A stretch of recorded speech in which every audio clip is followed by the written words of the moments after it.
Welcome to day 4 of our French road trip.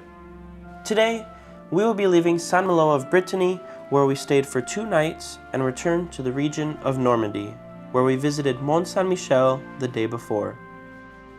This video will take a more serious tone as we explore Normandy's connection to World War II, namely the Normandy landings or D-Day. We will visit Omaha Beach, Pointe du Hoc, the American Cemetery, and the historic town of Bayeux nearby. A quick PSA, I of course know that more countries than just the United States fought during D-Day, including tens of thousands of troops from Canada and the United Kingdom. Being from the United States and only having 1 day in the Normandy landings area, we decided to focus on the areas pertaining to the US. Of course, if you are from another country that took part in the operation, I highly recommend visiting the sites where your own troops served, from the different landing beaches to the various cemeteries honoring their sacrifice. Returning to the video, to start our day, we stopped at a boulangerie on the way out of Saint-Malo, grabbing a fresh croissant, and left the fortified city for our historic day trip. Along the way, we stopped and saw a Citroën Ami, a fun little 2-door battery electric quadricycle. Definitely wouldn't feel safe driving one of these in the US.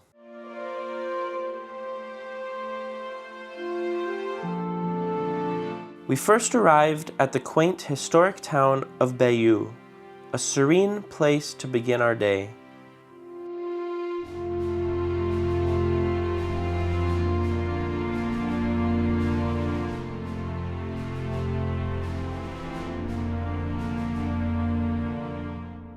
Here we met with our tour guide and began our journey into World War II and D-Day history.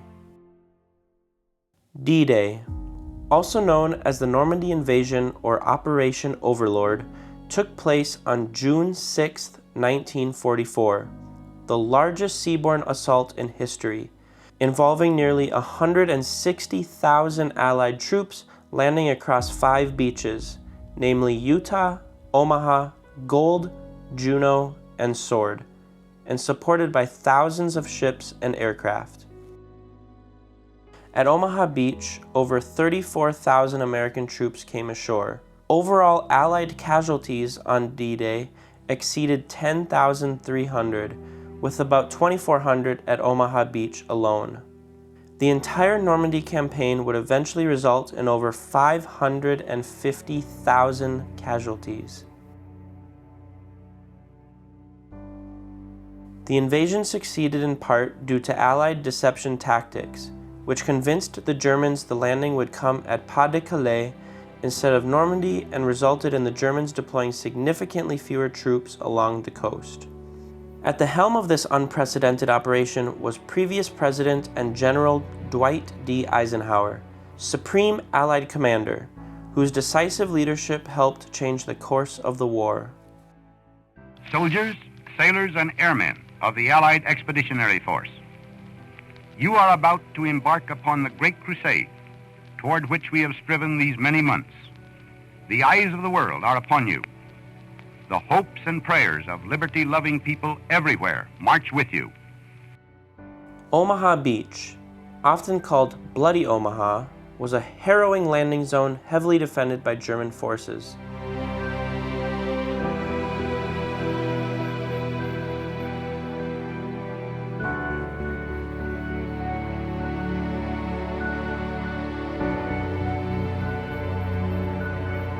Surrounding Omaha Beach and in nearby areas are a multitude of memorials.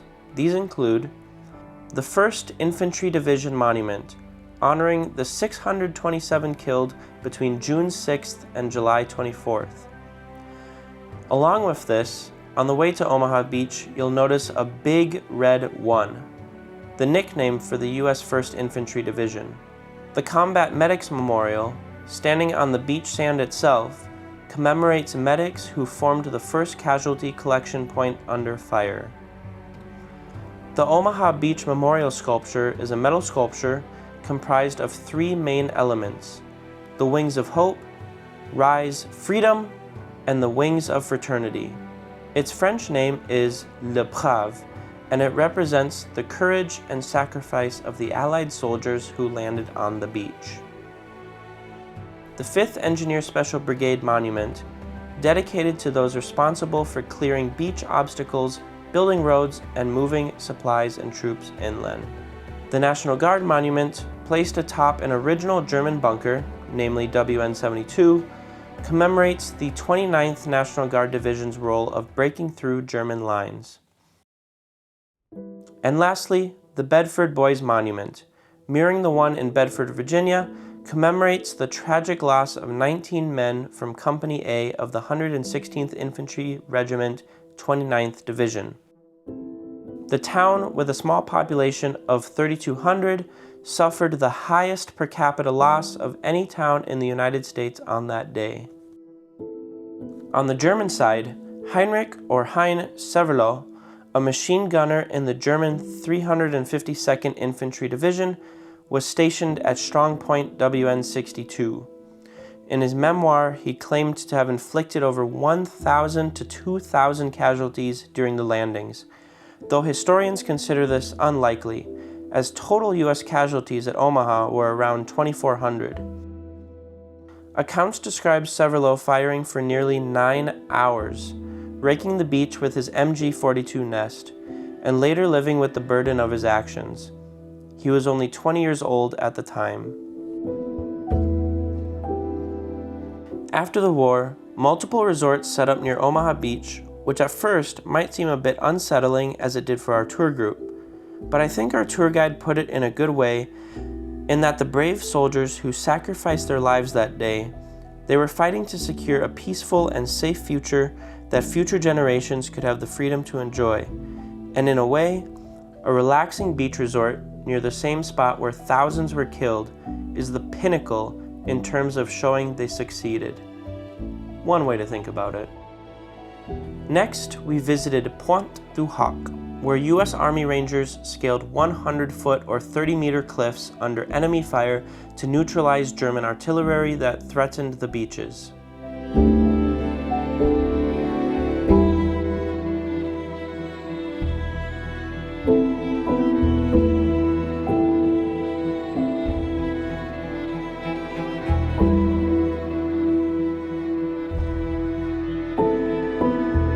Bomb craters and bunkers still litter the site, a solemn testament to their daring assault.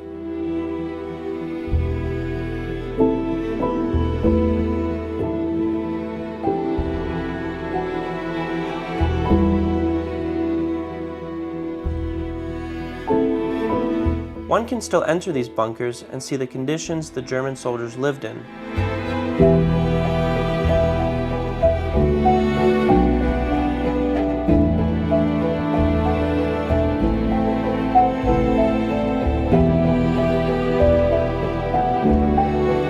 The Pointe du Hoc Ranger Monument overlooks the water, standing at the edge of these cliffs.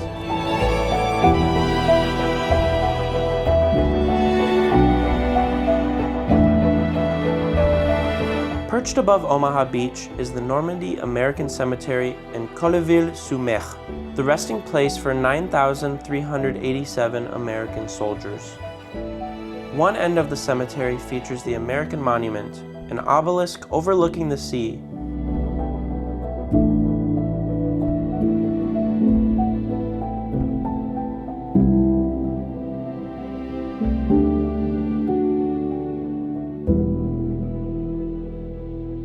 Here, there are also some maps written in stone.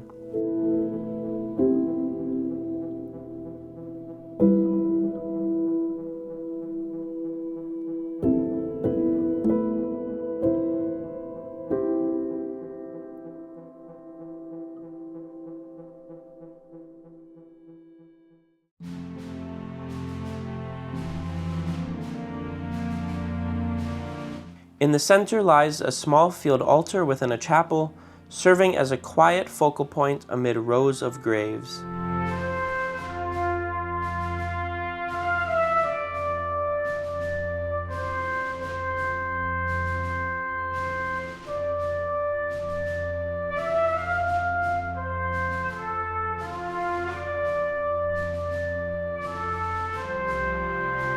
It's a round limestone chapel that features a mosaic on its dome ceiling, telling a story of war and peace.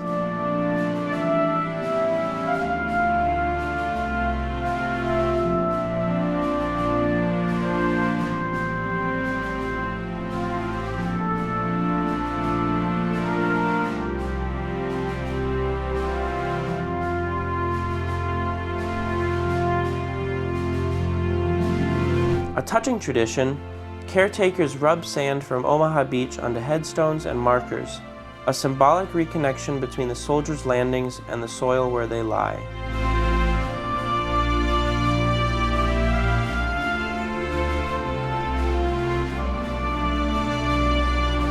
The cemetery is kept up extremely well, honoring those who died for their country.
We had the privilege of visiting Normandy on almost exactly the 80th anniversary of the Normandy landings, allowing us to see preparations for events to come.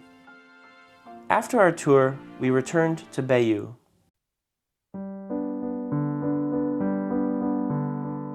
Where warm light enveloped the grand Notre Dame de Bayeux Cathedral, consecrated in 1077. A place where medieval heritage meets modern sacrifice.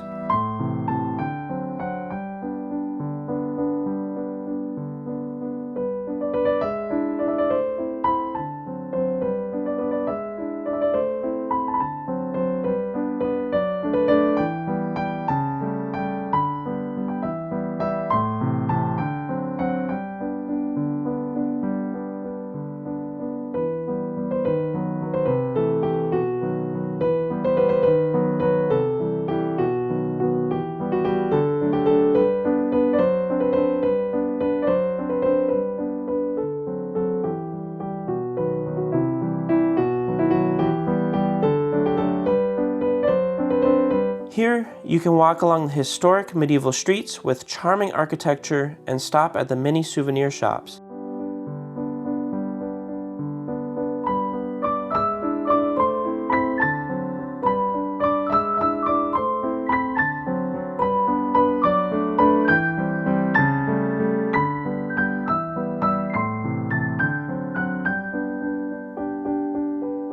A highlight for me was the unique looking houses,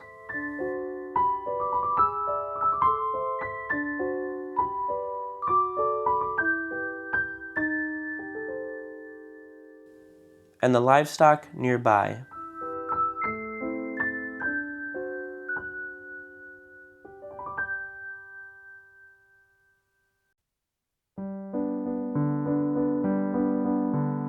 For dinner, we stopped at WWII, a delicious creperie where we had galettes paired with a Diablo Mont or peppermint soda.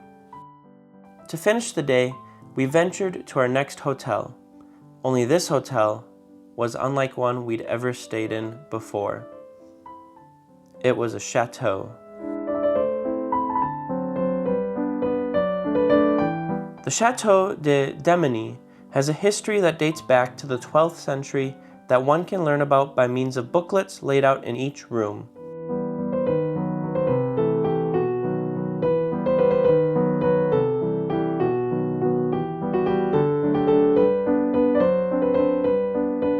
This is definitely one of the most impressive places I have stayed, with a beautiful interior full of character.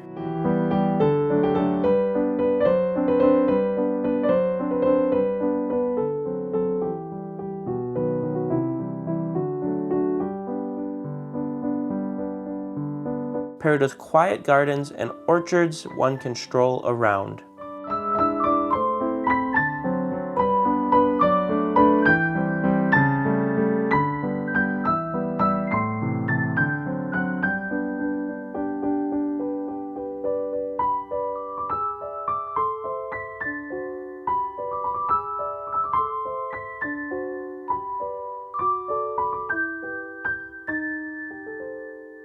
The current owners of the chateau are incredibly welcoming and ensure you are well taken care of. Tourists from all over the world have stayed here, and the homemade breakfast is to die for. Today, we walked in the footsteps of bravery. On Omaha's sands, atop Pointe du Hoc's cliffs, among the silent rows of the American Cemetery, and beneath Bayeux's timeless cathedral. Thank you for joining me on this journey through D-Day's history. I hope you enjoy this video and exploring Normandy's history of 80 years ago. Tomorrow, we will return to France's capital, better known as Paris, and the day after, visit the famous Palace of Versailles. If you'd like to stay up to date with new episodes of this France road trip series, feel free to hit that subscribe button, and a like is always appreciated. See you soon. A bientôt!